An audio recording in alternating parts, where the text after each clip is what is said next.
What if I told you that solving a murder could be worse than never knowing the truth? What if I told you that sometimes the people we trust most are the ones we should fear? This is the story of Marcus Chen, a brilliant software engineer who spent 3 years obsessively hunting his sister's killer.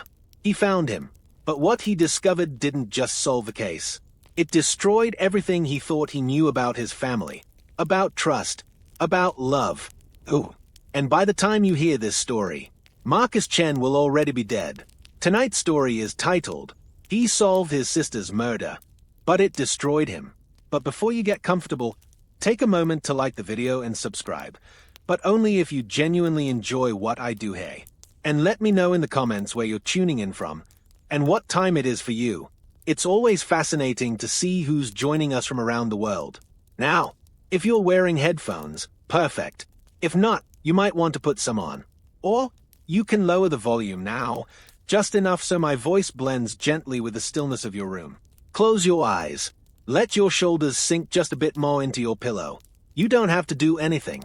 Just listen. Let me take you back to October 15th, 2019. A Tuesday that would change everything. Sarah Chen was 24 years old, marketing coordinator at a tech startup in Seattle. The kind of person who remembered your birthday, who brought homemade cookies to the office, who called her mom every Sunday without fail. She was also Marcus's twin sister, and his best friend. That Tuesday evening, Sarah left her downtown office at 6:47 p.m. Security cameras show her walking to the parking garage, keys in hand, talking on the phone. She was laughing about something. The last time anyone would see her alive. Her car was found 3 days later in a wooded area 30 miles outside the city. Empty. No signs of struggle. No blood. No Sarah. For 2 weeks, the police searched. Dogs. Helicopters. Volunteers combing through miles of forest. Marcus barely slept. Barely ate. He printed thousands of missing person flyers. He called every hospital in 3 states. He hired private investigators with money he didn't have. And then, they found her. Sarah's body was discovered in a shallow grave, 40 yards from where her car had been abandoned. The coroner determined she'd been strangled. No signs of sexual assault. No robbery. Her purse, jewelry, everything was still there. A senseless, brutal murder with no apparent motive. The police investigated for 6 months. They had no suspects, no leads, no witnesses. The case went cold. But Marcus couldn't let go. You see, Marcus wasn't just grieving. He was angry, furious at the police for giving up, furious at the world for moving on while his sister's killer walked free. So he made a decision that would consume the next 3 years of his life. He would solve this himself. The obsession begins. Marcus was uniquely qualified for this kind of investigation. Software engineer by day, but his real passion was data analysis, pattern recognition, the kind of mind that could spot connections others missed. He started small, requested copies of police reports, built spreadsheets tracking every detail of Sarah's last day, mapped her route, interviewed her friends, co-workers, anyone who'd spoken to her in the weeks before she died. But Marcus didn't stop there. He learned how to access public records, property deeds, court filings, marriage licenses, divorce proceedings. He taught himself about cell phone tower data, credit card transaction analysis, social media forensics. His apartment became a war room. Walls covered in photos, timelines, maps connected by red string. His friends stopped calling. His girlfriend left him. He took extended leave from work. Marcus had one goal: find Sarah's killer. Month by month, he built a database of everyone in Sarah's orbit. Her ex-boyfriends, her co-workers, her neighbors, the barista at her favorite coffee shop, the guy who delivered her groceries. He cross-referenced their locations with Sarah's last known movements. He analyzed their social media posts for suspicious behavior. He even started following some of them, watching their routines, looking for something. Anything. His family was worried. His parents begged him to see a therapist, to move on, to let the police handle it. But Marcus had found something they hadn't. A pattern.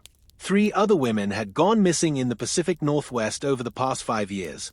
Similar age, similar appearance, similar circumstances. The police said there was no connection.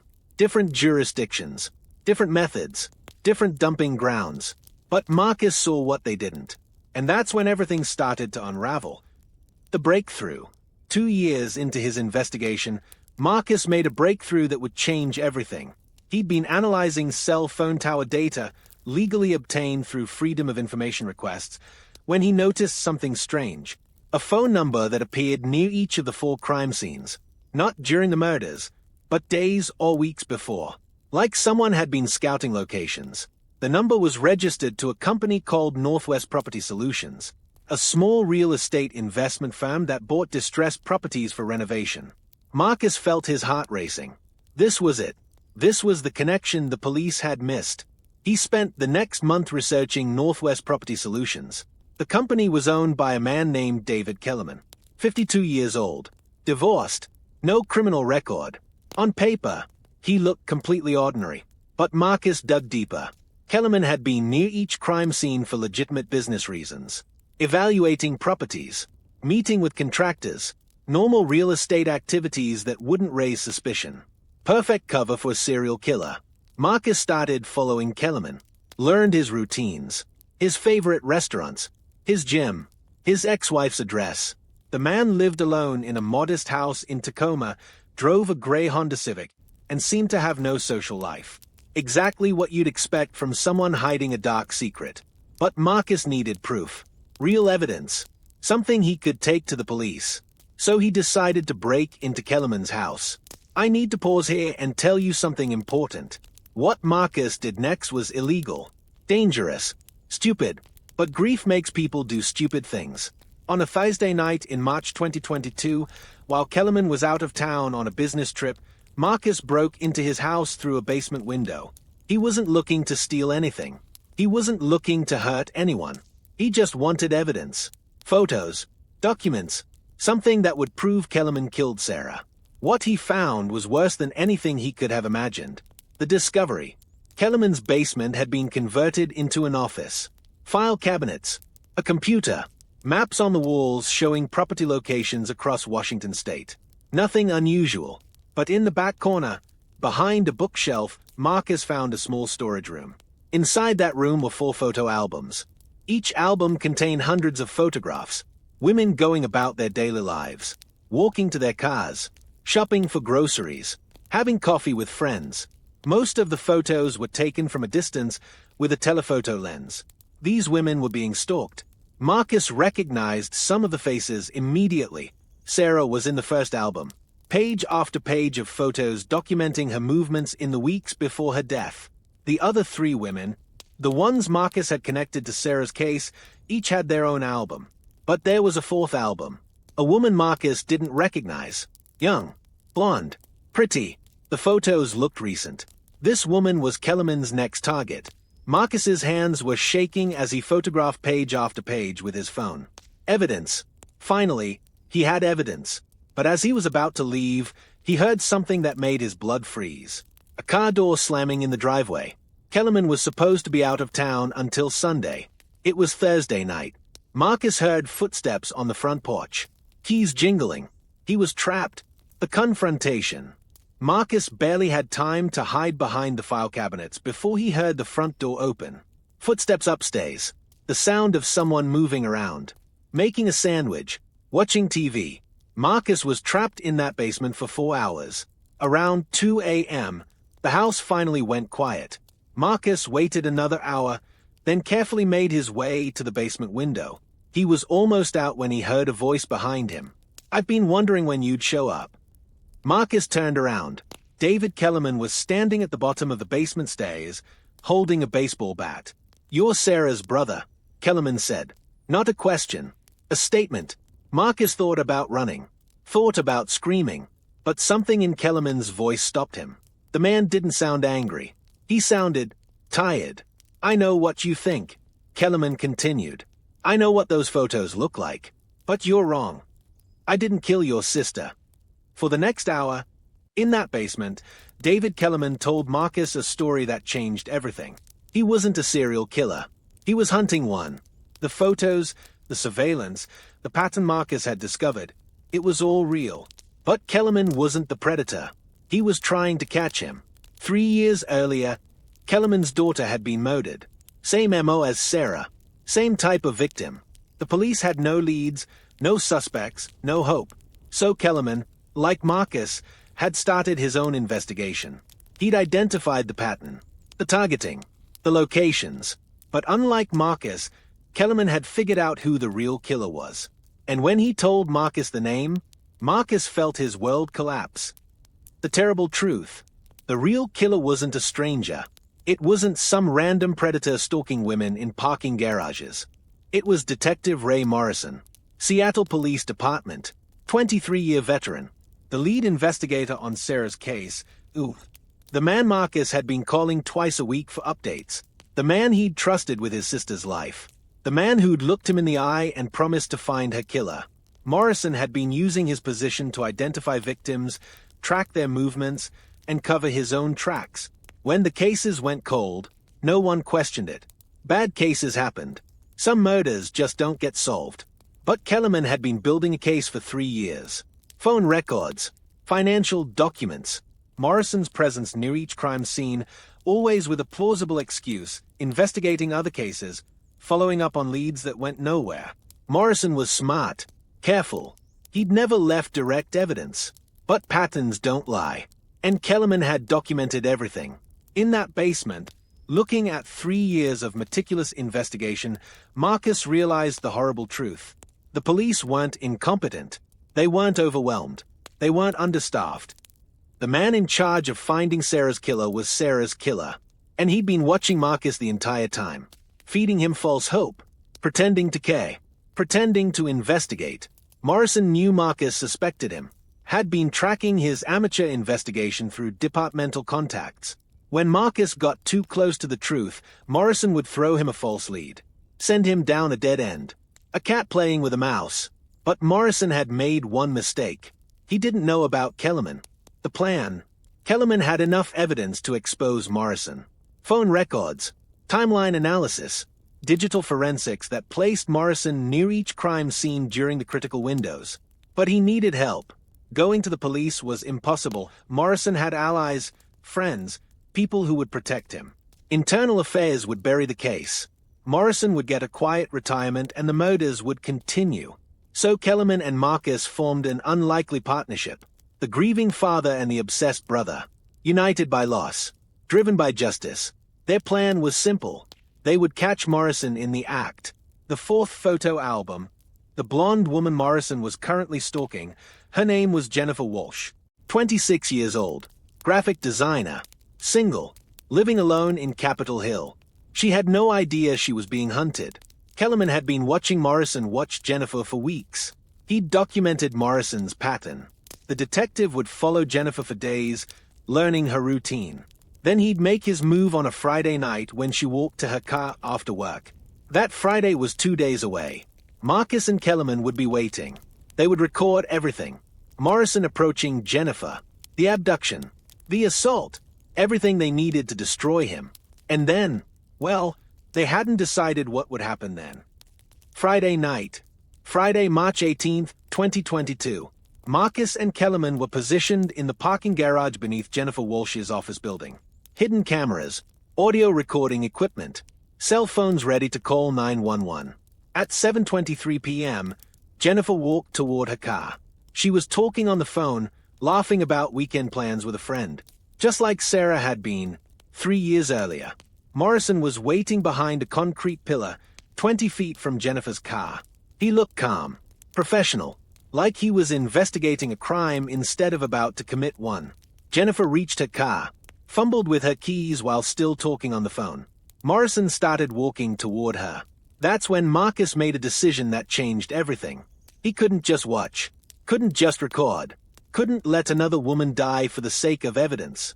Marcus stepped out from his hiding place and shouted, "Jennifer, run!" What happened next took maybe 30 seconds, but it felt like hours. Jennifer dropped her phone, confused. Morrison spun around, saw Marcus, and his face went through a series of expressions. Surprise, recognition, rage. "You stupid kid," Morrison said. "You have no idea what you've done." Morrison reached for his service weapon. But Kellerman was faster. 3 years of planning.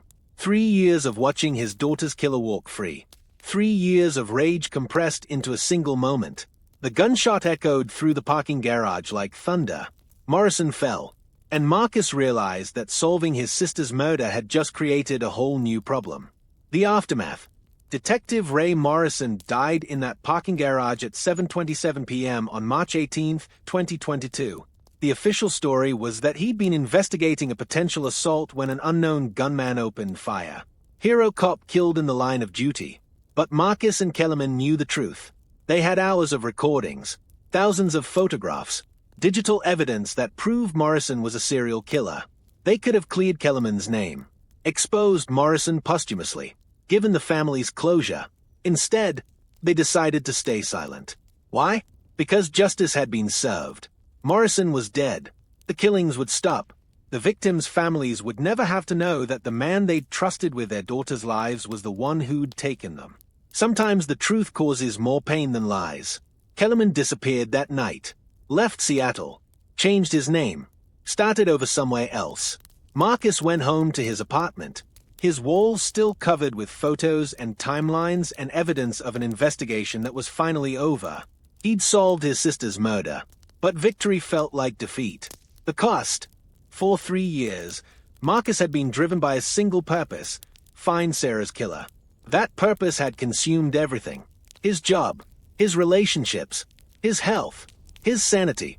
But it had also kept him going, given him a reason to get up every morning, a focus for his grief and rage. Now, with Morrison dead and the case closed, Marcus had nothing left.